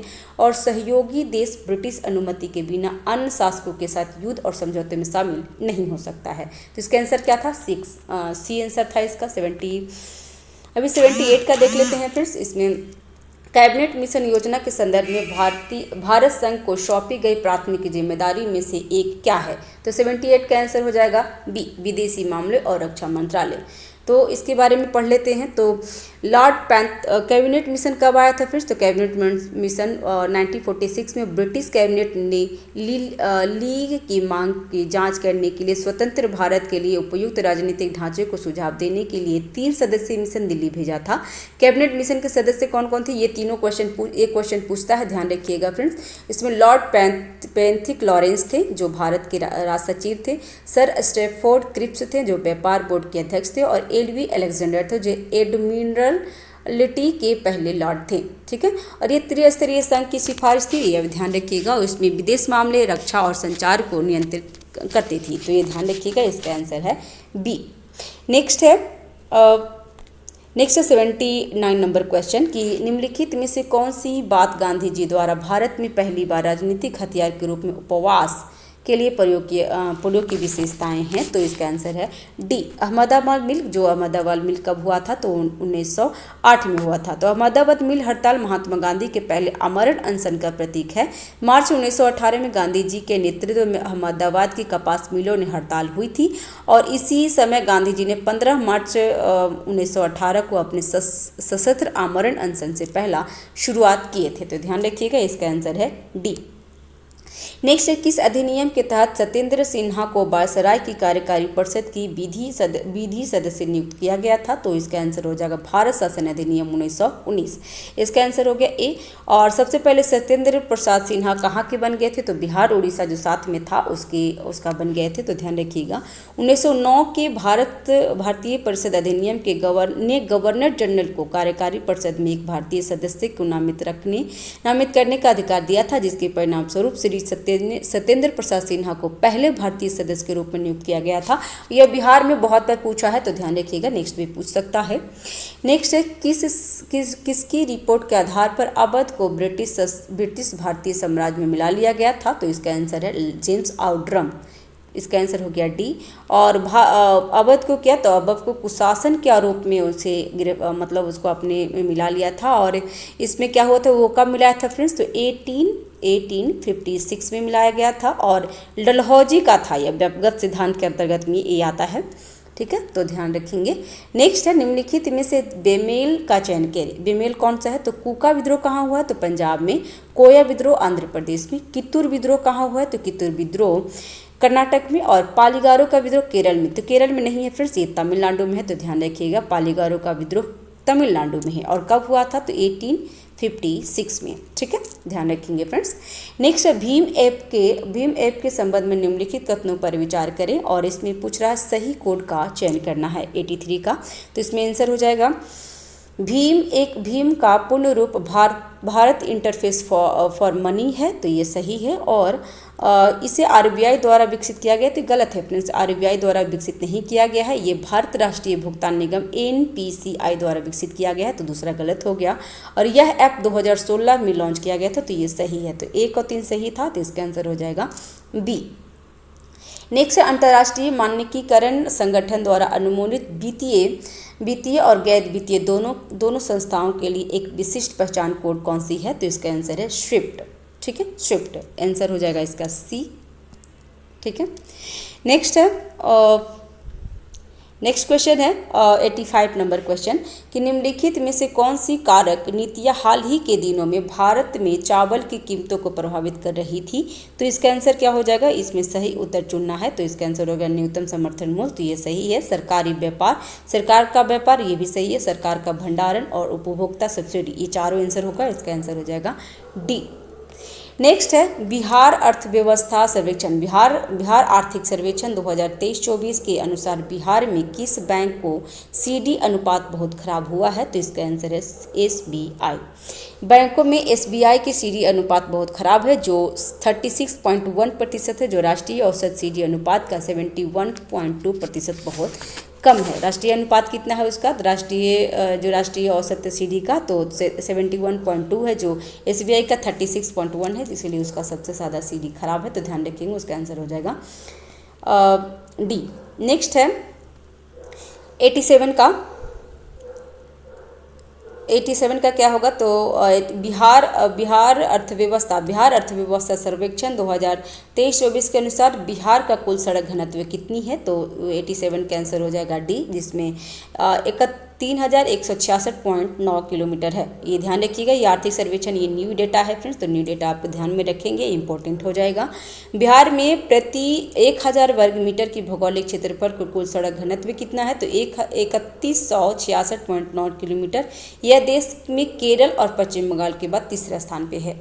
नेक्स्ट है, बिहार आर्थिक सर्वेक्षण 2023-24 के अनुसार कितने नगर परिषद को स्थापित किए गए हैं, तो इसका आंसर हो जाएगा 111, इसका आंसर हो जाएगा ए। नेक्स्ट है बॉम्बे योजना। बॉम्बे योजना के संबंध में निम्नलिखित कथनों पर विचार करें और सही उत्तर को चुनना है। तो इसमें देख लेते हैं क्या है। तो इसका आंसर हो जाएगा वर्ष इसे बॉम्बे योजना वर्ष 1945 में 10 उद्योगपतियों द्वारा किया गया था। तो ये गलत है फ्रेंड्स, 10 नहीं, ये 10 उद्योगपति नहीं, यहाँ पे 1945 नहीं 1944 था। तो ये यहाँ पे पहला गलत हो गया है, ये 1944 में हुआ था। ठीक है, तो पहला तो गलत हो गया। दूसरे, इस योजना में 15 वर्षों में प्रति व्यक्ति आय दोगुना करने की परिकल्पना की गई है। तो ये सही है। और इस योजना में 20 वर्षों में राष्ट्रीय आय तिगुना करने का परिकल्पना की गई है। तो ये भी गलत है, इसका आंसर हो जाएगा बी। इस योजना के तहत 15 वर्षों में प्रति व्यक्ति आय को दोगुना करने और इस अवधि के दौरान राष्ट्रीय आय को तिगुना करने की परिकल्पना है। तो 20 वर्षों में नहीं फ्रेंड्स, ये 15 वर्षों में ही तिगुना करने का परिकल्पना की गई थी। तो इसका आंसर हो जाएगा बी। ठीक है, नेक्स्ट है निम्नलिखित में से किसे आर्थिक गतिविधियों के अंतर्गत तृतीय क्षेत्र में शामिल किया गया है। तो तृतीय क्षेत्र में कौन सा शामिल है फ्रेंड्स? तो इसका आंसर हो जाएगा 90 का सी। संचार या सेवा को तृतीय क्षेत्र में डाला गया है, तो ध्यान रखिएगा। और नेक्स्ट है, और मैन्युफैक्चरिंग का जो होता है ना वो द्वितीय श्रेणी में है। और एग्रीकल्चर फॉरेस्ट्री मीनिंग फिशिंग ये सब प्राथमिक सेक्टर होते हैं। तो ध्यान रखिएगा। और तृतीय क्षेत्र में क्या होता है? तो trade, transport, communication, banking, education, health service, ये सेवा जो क्षेत्र होते हैं ना वो तृतीय क्षेत्र में आते हैं। तो ध्यान रखिएगा। नेक्स्ट, निम्नलिखित में से कौन सा किसी देश की आर्थिक वृद्धि की सबसे उपयुक्त माप है? तो प्रति व्यक्ति आय। इसका आंसर हो जाएगा बी। ध्यान रखिएगा फ्रेंड्स, ये सब क्वेश्चन पूछता है और PYQ भी आपको मिल जाएगा। नेक्स्ट, निम्नलिखित में से कौन सी समाजवादी अर्थव्यवस्था की विशेषता नहीं है? तो 92 का आंसर हो जाएगा। और उसका आंसर क्या है? इस प्रणाली में व्यक्तिगत संपत्ति एकत्रित नहीं किया जा सकता। तो ये सही है। और इस प्रणाली में आर्थिक गतिविधियों के सामाजिक सिद्धांत द्वारा निर्देशित होते हैं। तो ये सही है। और इस प्रणाली में समाज की अर्थव्यवस्थाओं के अनुसार वस्तुओं का उत्पादन किया जाता। तो ये सही है। इसका आंसर हो जाएगा 3B, मतलब इसका आंसर है बी, जिसमें तीसरा नहीं है। इसमें इस प्रणाली में सरकार का आर्थिक गतिविधियों पर कोई नियंत्रण नहीं होता है। तो वो गलत है फ्रेंड्स, आर्थिक गतिविधियों पर उनका नियंत्रण होता है। ठीक है, तो इसलिए वो गलत हो गया था। और ये क्या हुआ इसका? तो 92 का आंसर हो गया बी। ठीक है, 93 का क्या होगा फ्रेंड्स? देख लेते हैं क्वेश्चन। तो इसमें भारतीय राष्ट्रीय राजमार्ग प्रणाली किस पंचवर्षीय योजना में शुरू किया गया है? तो फ्रेंड्स, पंचवर्षीय योजना तो खत्म हो चुका है, लेकिन फिर भी ये पंचवर्षीय योजना का क्वेश्चन आता है। तो भारतीय राष्ट्रीय राजमार्ग प्रणाली 5वीं पंचवर्षीय योजना में शुरू की गई थी। और इसके बारे में देख लेते हैं। तो 5वीं पंचवर्षीय योजना कब हुआ था? तो इसको 1974 to 78 में हुआ था, जबकि 5वीं पंचवर्षीय योजना 5 साल कंप्लीट नहीं किया था। तो ये ध्यान रखेंगे। और ये वर्ष 1975 में विद्युत आपूर्ति अधिनियम में संशोधित किया गया, जिसमें केंद्र सरकार को विद्युत उत्पादन और पारेषण के क्षेत्र में प्रवेश की अनुमति मिल गई थी। इसमें रोजगार बढ़ाओ और गरीबी हटाओ का भी जोरदार दिया गया था। और भारतीय राष्ट्रीय राजमार्ग प्रणाली भी शुरू की गई थी। ठीक है, और 1978 में नवनिर्वाचित मोरारजी देसाई सरकार ने योजना को अस्वीकार कर दिया था और उन्होंने समाप्त कर दिए थे। तो ध्यान रखिएगा। नेक्स्ट है, घड़ियों में प्रयुक्त क्वार्ट्ज क्रिस्टल है किसका होता है? तो 94 का आंसर हो जाएगा बी, सिलिकॉन डाइऑक्साइड का। ठीक है, तो घड़ियों में प्रयुक्त क्वार्ट्ज क्रिस्टल होता है सिलिकॉन डाइऑक्साइड का। तो ध्यान रखेंगे। नेक्स्ट है, ब्रोमीन एक है। तो ब्रोमीन एक क्या है फ्रेंड्स? 95 का आंसर हो जाएगा लाल तरल होता है ब्रोमीन। और ब्रोमीन क्या होता है? तो ये एक कमरे के तापमान पर भी लिक्विड रहता है। तो ये भी थोड़ा सा ध्यान रखिएगा। आंसर हो जाएगा इसका डी। नेक्स्ट है, बिल्डिंग में प्रयुक्त गैस कौन से होते हैं? तो 96 का आंसर हो जाएगा सी, ऑक्सीजन और एसिटिलीन होता है। ध्यान रखिएगा, एग्जाम में बहुत बार पूछा है। फिजिक्स का आप घटना चक्र लेंगे ना, तो उसमें से क्वेश्चन आपको मिल जाएगा। तो इसका आंसर हो जाएगा सी, बिल्डिंग में ऑक्सीजन और एसिटिलीन प्रयुक्त गैस होते हैं। नेक्स्ट है, गैल्वेनाइज्ड लोहे के पाइपों पर एक कोटिंग होती है किसकी? तो ये जस्ता की होती है। जस्ता को जिंक भी कहा जाता है फ्रेंड्स। तो इसका आंसर हो जाएगा ए। नेक्स्ट है, दृश्य स्पेक्ट्रम की तरंगदैर्घ्य की सीमा में होती है। तो इसका आंसर हो जाएगा बी, 3900 एंगस्ट्रॉम से 7600 एंगस्ट्रॉम आपको PYQ घटना चक्र में आपको मिल जाएगा फ्रेंड्स। तो आप ध्यान रखिएगा एग्जाम में 50% आपको PYQ से मिलेगा। हालांकि सिलेबस चेंज हो गया लेकिन फिर भी 50% आपको मिल जाएगा PYQ से। तो PYQ करना काफ़ी ज़रूरी है और टेस्ट तो आपको हर दिन 1 से 2 लगानी होगी फ्रेंड्स। नेक्स्ट है कपड़े साफ करने के लिए इस्तेमाल किए जाने वाले डिटर्जेंट कौन है। तो डिटर्जेंट का नाम क्या है फ्रेंड्स, इसका नाम है सल्फोनेट्स। ठीक है, सल्फोनेट्स। ठीक है, तो इसका आंसर हो जाएगा डी।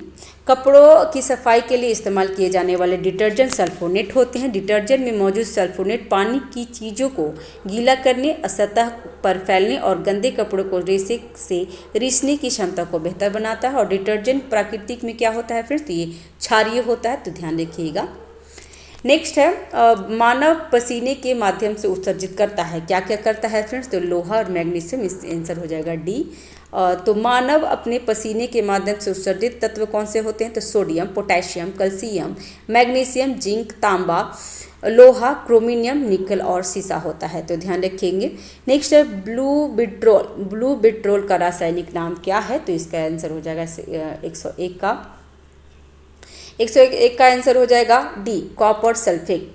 तो नीला बिट्रोल का होता है कॉपर सल्फेट, जो नीला या ब्लू ही हो गया कॉपर सल्फेट। और श्वेत बिट्रोल का होता है जिंक सल्फेट और हरा बिट्रोल का होता है आयरन और सल्फेट। ठीक है, तो ध्यान रखेंगे, इसका आंसर था डी।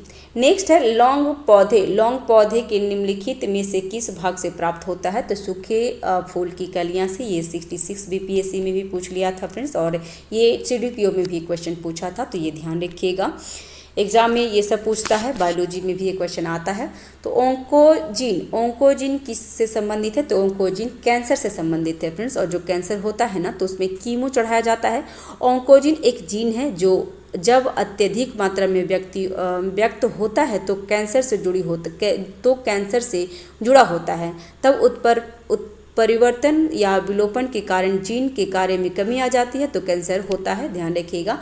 और इसे क्या कहते हैं, तो ट्यूमर स्प्रेशर जीन भी कहा जाता है। ठीक है, और कैंसर को ठीक करने के लिए जो होता है ना, तो इसमें कीमो चढ़ाया जाता है फ्रेंड्स, तो ध्यान रखिएगा, एग्जाम में पूछा भी है। नेक्स्ट है सबसे अधिक प्रतिक्रियाशील धातु कौन सी है, तो इसका आंसर है पोटेशियम। पोटेशियम सबसे ज़्यादा प्रतिक्रियाशील धातु होता है। पोटेशियम की आयन एंथैल्पी न्यूनतम होता है और यह सर्वाधिक विद्युत घनात्मक तथा इसलिए सर्वाधिक अभिक्रियाशील होता है, तो ध्यान रखिएगा। यह हवा के साथ साथ पानी के साथ भी तीव्र प्रक्रिया करता है, तो इसका आंसर हो जाएगा डी। नेक्स्ट है इन विट्रो DNA का संश्लेषण किसने किया है, तो इसका आंसर हो जाएगा 105 का ए, आर्थर कॉर्नबर्ग ने, तो इसका आंसर हो जाएगा ए।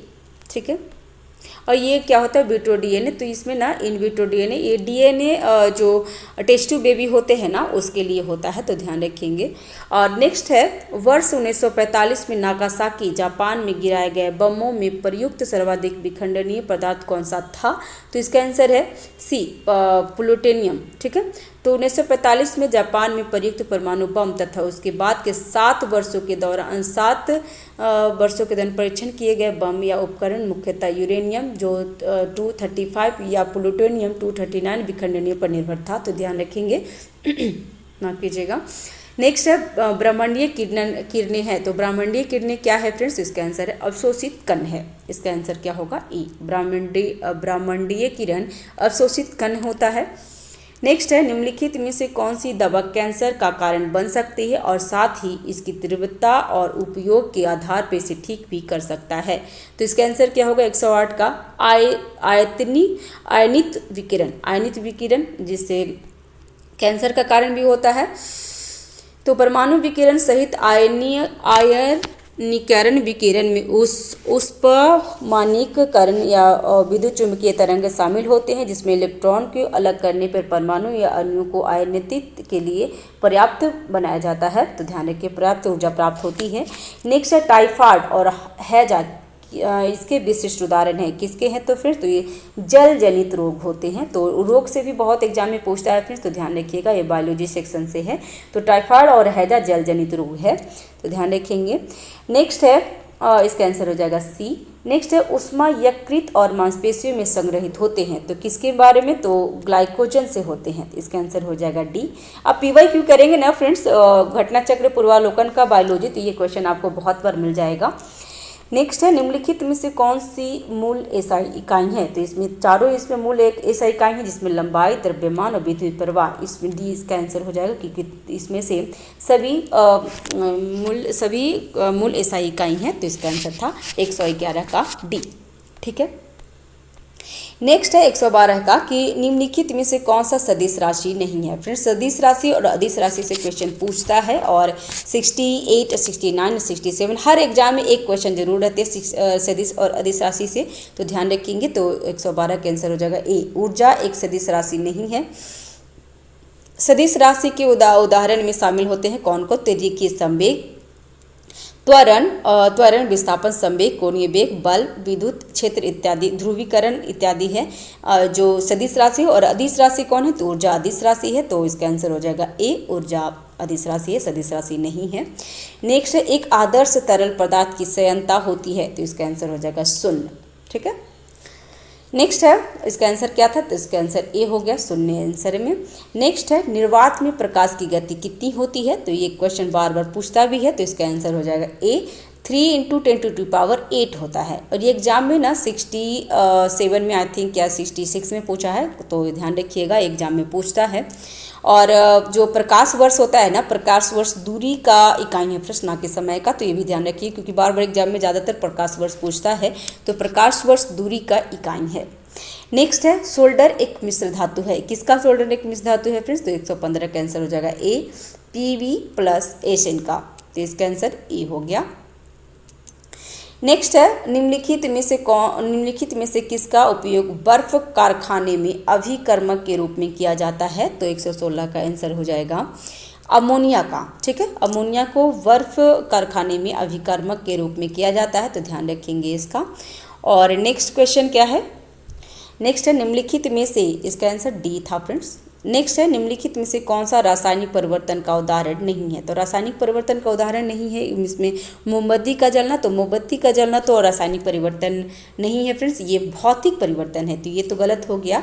और एक ठीक है, और मोमबत्ती का पिघलना भी रासायनिक परिवर्तन नहीं है, ऊर्ध्वाधरपतन, तो प्रयुक्त में से इसका आंसर हो जाएगा डी, जिसमें मोमबत्ती का पिघलना और ऊर्ध्वाधरपतन ये रासायनिक परिवर्तन नहीं है, जबकि मोमबत्ती को जलना रासायनिक परिवर्तन है, क्योंकि जलने के बाद ना पूरा नहीं हमारे पास आ पाता है, उसको बहुत ही कम ही मात्रा में आ पाते हैं, तो मोमबत्ती का जलना रासायनिक परिवर्तन है, जबकि मोमबत्ती का पिघलना ये है रासायनिक परिवर्तन नहीं है, तो ध्यान रखिएगा। तो इसका आंसर हो जाएगा डी। ए, बी और सी दोनों गलत था। ठीक है। नेक्स्ट है निम्नलिखित में से कौन सा नियम धातुओं में गैसों की घुलनशीलता की भविष्यवाणी करने के लिए एक नियम के रूप में प्रयोग किया जाता है, तो 108 और इसमें 18 का आंसर क्या होगा, तो 118 का आंसर हो जाएगा बी, सीवर्ट का नियम। तो सीवर्ट का नियम में क्या क्या है ये इसके बारे में देख लेते हैं फ्रेंड्स। और एक और है फ्रेंड्स, थोड़ा सा और मैं बता देती हूँ कि इसमें रासायनिक परिवर्तन का उदाहरण क्या क्या होता है, तो दहन, ऑक्सीकरण, जंग लगना, जैविक अपघटन या किण्वन, अंडे को पकाना, प्रकाश संश्लेषण, रासायनिक अपघटन, अम्ल और क्षार के परस्पर प्रतिक्रिया, रासायनिक बैटरी आदि होता है रासायनिक परिवर्तन के उदाहरण, और ये एग्जाम में पूछता है, इसलिए मैं इसको दोबारा रिपीट कर दी हूँ। हाँ, इसमें 118 में क्वेश्चन देख रहे थे कि निम्नलिखित में से कौन सा नियम धातुओं में गैसों की घुलनशीलता की भविष्यवाणी करने के लिए एक नियम के रूप में प्रयोग किया जाता है, तो सीवर्ट नियम है। ठीक है, सीवर्ट नियम। तो सीवर्ट नियम भौतिक, धातु विज्ञान और रासायनिक विज्ञान में सीवर्ट के नियम धातुओं में गैसों की घुलनशीलन की भविष्यवाणी करने का एक नियम है। इसका नाम जर्मनी रासायनिक एल्फ्रेड सीवर्ट के नाम पे रखा गया है, तो ध्यान रखिएगा। और इसके बारे में ये सभी क्वेश्चन पूछता है। तो डाल्टन के नियम में क्या है फ्रेंड्स, तो डाल्टन का नियम गैस प्रतिक्रियाशील गैसों का मिश्रण होता है, मिश्रण में लगाया गया कुल दबाव व्यक्तिकरण गैसों की आंशिक दबावों के योग के बराबर होता है, तो ये डाल्टन का नियम था। और ग्राहम का नियम क्या है, तो ग्राहम का नियम देख लेंगे ग्राहम का नियम में उत्सर्जन। ग्राहम ने प्रयोग रूप में पाया कि किसी गैस के उत्सर्जन की दर उसके कणों के मोलर द्रव्यमान के वर्गमूल के व्युत्क्रमानुपाती होता है। भौतिक रसायन विज्ञान हेनरी के नाम क्या है, तो हेनरी क्या किए थे, तो उनके अनुसार एक गैस नियम है जो बताता है कि किसी तरल में घुली हुई गैस की मात्रा तरल के ऊपर उसके आंशिक दबाव के समानुपाती होता है। अनुपातिकता कारण को हेनरी का नियम कहा जाता, स्थिरांक कहा जाता है। तो ये ध्यान रखिएगा, ये सब पूछता है तो ध्यान रखेंगे। नेक्स्ट है साधारण नमक। साधारण नमक, इसका आंसर क्या था, तो इसका आंसर बी था फ्रेंड्स। साधारण नमक में होता है, साधारण नमक क्या होता है, तो इसका आंसर होगा सी। प्रबल अम्ल और प्रबल क्षार दोनों मौजूद होता है साधारण नमक में, तो एग्जाम में पूछता है फ्रेंड्स, ध्यान रखिएगा, ये PYQ में आपको मिल जाएगा। नेक्स्ट है क्रोमियम स्टील किसका मिश्रण है, तो क्रोमियम स्टील 120 का आंसर हो जाएगा सी। क्रोमियम और कार्बन का मिश्रण धातु है, तो ध्यान रखिएगा, इसका आंसर हो जाएगा सी। नेक्स्ट है 120 नंबर क्वेश्चन। 121 नंबर क्वेश्चन को देख लेंगे फ्रेंड्स। नेक्स्ट है प्रकाश विद्युत प्रवाह के आविष्कारक थे। प्रकाश विद्युत प्रवाह के आविष्कारक कौन थे फ्रेंड्स, तो इसका आंसर हो जाएगा हेनरी रुंडलोक ने, ठीक है, तो इसका आंसर हो जाएगा सी। नेक्स्ट है मानव प्रणाली में इंसुलिन किसके चयापचय को नियंत्रित करता है, तो इसका आंसर हो जाएगा 122 का आंसर हो जाएगा डी, जिसमें यकृत, वसा और कंकाल की मांसपेशियां कोशिकाओं में अवशोषित करके कार्बोहाइड्रेट, वसा और प्रोटीन को चयापचय को नियंत्रण करता है, तो इसमें तीनों आंसर था, इसका आंसर हो गया डी। नेक्स्ट है चंपारण जाने का अपना वादा निभाते हुए गांधी जी बिहार की अपनी पहली यात्रा के लिए किस तारीख को पटना पहुंचे थे, तो इसका आंसर हो जाएगा 10 अप्रैल 1917 को, तो ध्यान रखेंगे, इसका आंसर सी है। और पटना किसने बुलाया था फ्रेंड्स, किसने इनवाइट किया था इनको, तो ये शुक्ल जी किए थे, तो ध्यान रखिएगा, ये एग्जाम में पूछता है। तो चंपारण जाने पर अपना वादा निभाते हुए 10 अप्रैल 1917 को बिहार की अपनी पहली यात्रा पर पटना पहुंचे थे। वे पटना में बैरिस्टर मौलाना महजूरुल हक के फ्रेजर रोड स्थित आवास में रुके भी। 15 अप्रैल 1917 को गांधी जी की राजकुमार शुक्ल के साथ, क्योंकि राजकुमार शुक्ल ने ही लखनऊ अधिवेशन में उनको इन्वाइट किए थे, के साथ अविभाज्य चंपारण के तत्कालीन जिला मुख्यालय मोतिहारी पहुंचे थे।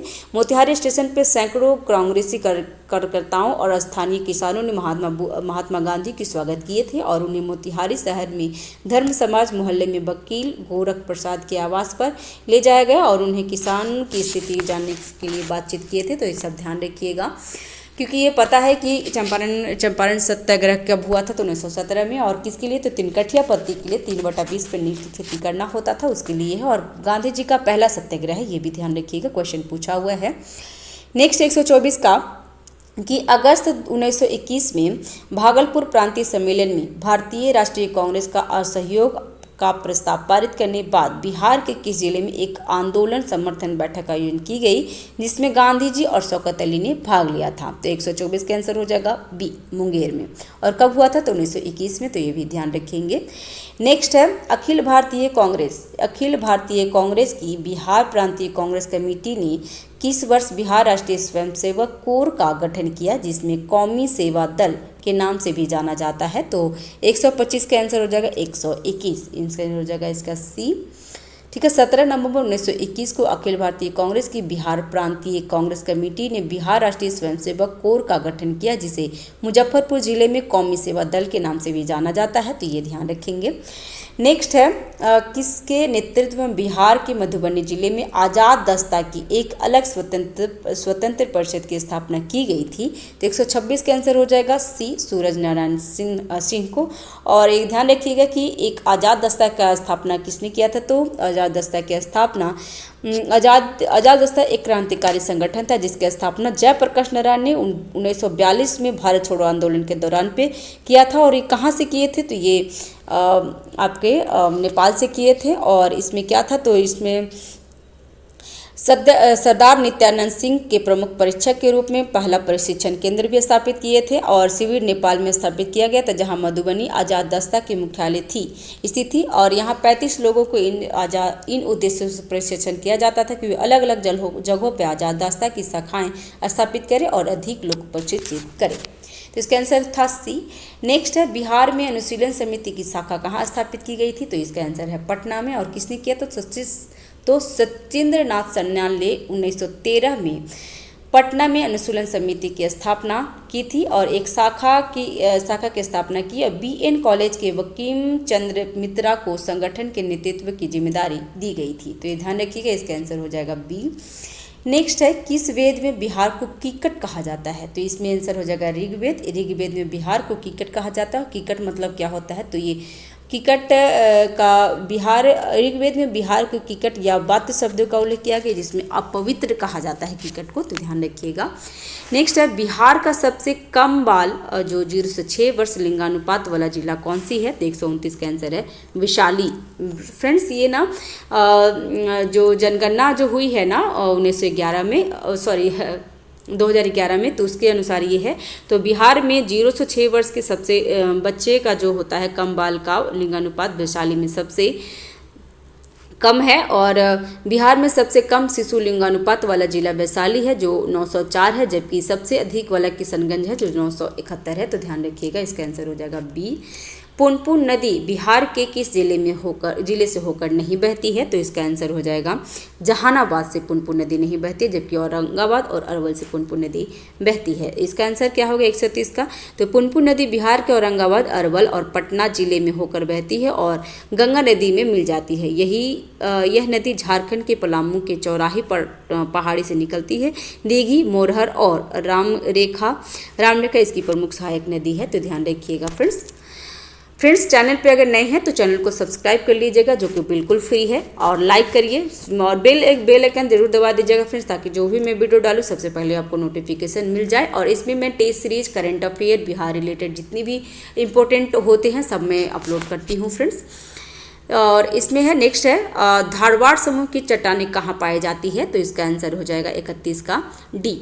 ठीक है, 1, 2 और 4, जिसमें जमुई की खड़गपुर पहाड़ी, जमुई, नवादा और राजगीर की पहाड़ी। फ्रेंड्स जमुई में धारवाड़ चट्टानें तो पाई जाती है, ये तो भी सही है। तो इसका आंसर हो जाएगा इसका सी आंसर नहीं होगा फ्रेंड्स, इसका डी आंसर होगा, क्योंकि इसमें यहाँ पे ऑप्शन में 3 में लिखा है कि 3 नहीं है, जबकि धरमार क्रम की चट्टानें मुंगेर की खड़गपुर, जमुई, नवादा और राजगीर की पहाड़ी ये सभी में है। तो इसका आंसर हो जाएगा डी। देख लेंगे डी में क्या है ऑप्शन।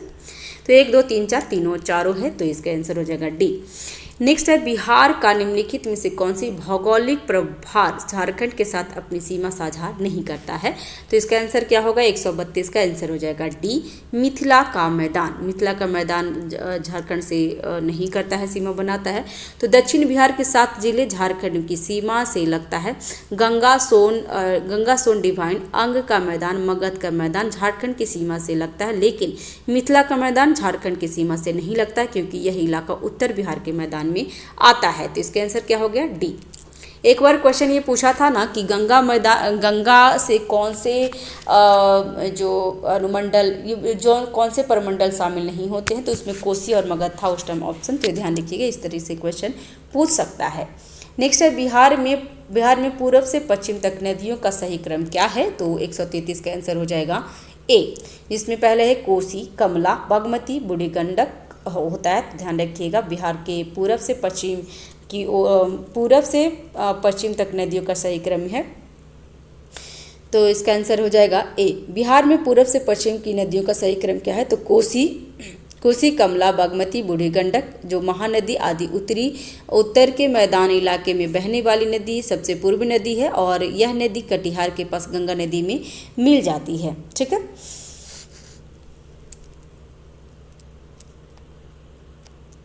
नेक्स्ट है बिहार का तराई क्षेत्र फैला हुआ है। बिहार का तराई क्षेत्र कहाँ फैला हुआ है फ्रेंड्स? तो भारत और नेपाल की सीमा के समानांतर बिहार का तराई क्षेत्र फैला हुआ है। तो इसका आंसर हो जाएगा डी। नेक्स्ट है बिहार में बरौनी रिफाइनरी का निर्माण किसके सहयोग से किया गया था? तो 135 का आंसर हो जाएगा सी, सोवियत संघ के। और ये कब हुआ था फ्रेंड्स? तो इसका ध्यान रखिएगा 1964 में हुआ था, ध्यान रखेंगे 1964 में सोवियत संघ के हेल्प से हुआ था बिहार में बरौनी रिफाइनरी का निर्माण। नेक्स्ट है मगध के किस सम्राट को अपरो परशुराम के नाम से जाना जाता है? तो अपरो परशुराम के नाम से किसे जाना जाता है? तो 136 का आंसर हो जाएगा डी। महापद्मनन को युग्रसेन नंदवंश का सबसे महान शासक महापद्मनन था। इनके नामों से जाना जाता है, जिसमें महापद्मनन कमल के आकार की एक बड़ी और संगठित सेना का मालिक, उग्रसेन सर्वछत्रातंक और अपोरो परशुराम भी कहा जाता है। भार्गव, एकारट, एक छत्र आदि नाम उनको दिया गया है, तो ध्यान रखिएगा। महापद्मनन नंदवंश के संस्थापक थे और इसका आंसर हो जाएगा डी। नेक्स्ट है 1664। कब? 1664 में पटना में अंग्रेजी ईस्ट इंडिया कंपनी के प्रमुख के रूप में पहली बार किसे नियुक्त किया गया था? तो 137 का आंसर हो जाएगा सी, चारनाग को। तो यह ध्यान रखिएगा फ्रेंड्स। ये ना जो बिहार तथ्य संग्रह एडिटोरिया का है उसमें मैंने इसको कवर कर रखा है, पूरा बिहार स्पेशल है वो।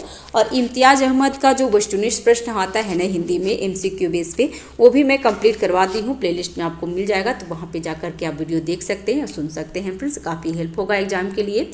नेक्स्ट है फतुहा में गंगा में मिलती है। फतुहा में गंगा में कौन सी नदी मिलती है? तो ये मिलती है पुनपुन नदी। ठीक है, तो ध्यान रखेंगे पुनपुन नदी फतुहा में मिलती है, तो इसका आंसर हो गया बी। नेक्स्ट है कोपेन के जलवायु वर्गीकरण के अनुसार उत्तर बिहार, कौन सा? उत्तर बिहार की जलवायु को इस प्रकार समझाया जाता है, तो किससे जाना जाता है फ्रेंड्स? तो इसका आंसर हो जाएगा 39 का CWG। आंसर हो जाएगा ए। ठीक है, नेक्स्ट है 140 का आंसर है कि क्वेश्चन है क्या कि 1857 माफ़ कीजिएगा 1857 के विद्रोह के नेता अमर सिंह को किसने गिरफ्तार किया था? तो इसका आंसर हो जाएगा महाराजा जंग बहादुर सिंह। ये बहुत बार क्वेश्चन में पूछा भी है, तो ध्यान रखिएगा। इसका आंसर हो जाएगा ए।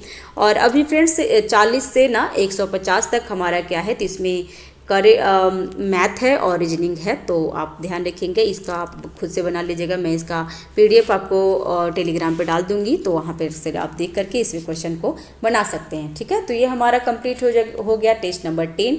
ठीक है, चैनल पे अगर बनने नए हैं तो चैनल को जरूर सब्सक्राइब कीजिएगा। ये फुल लेंथ टेस्ट है फ्रेंड्स, जितना भी क्वेश्चन बिहार में पूछता है या पूछ सकता है उसका है ये इसमें संकलन। तो ठीक है, thanks for watching, have a nice day, keep watching, keep learning, thank you.